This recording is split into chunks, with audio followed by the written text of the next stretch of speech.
The COVID-19 pandemic is rapidly spreading in Europe. The number of infections is skyrocketing. Biggest problem? Missing safety clothing. Breathing protection? Nasopharyngeal swabs? Everything is missing.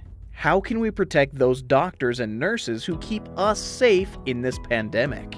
Nobody can keep up with the incredible demand for masks and protective clothing. There will be a catastrophic failure of our medical system if we cannot find enough supplies for disposable protective equipment, or find an alternative soon.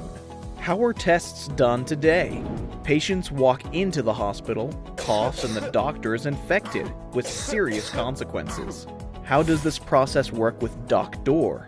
The patient arrives at the clinic. The patient's data is gathered electronically. The patient will enter his health insurance card into the card reader at the outside. The assistant then receives the label for the buccal or nasal swab tube out of the printer and sticks the label on the tube. The employee then pushes the swab tube through the post box to the outside. The tube rolls down the ramp, and the patient takes the tube. The patient may disinfect his hands once again if required.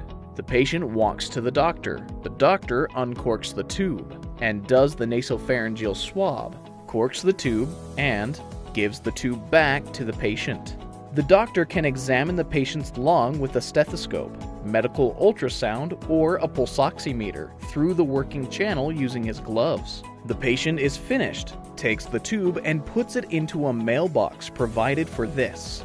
After that, the patient goes home into home quarantine, awaiting the test results. Conclusion: greatly reduced need for protective equipment. Safe examination for doctor and patient. Hospital is not endangered.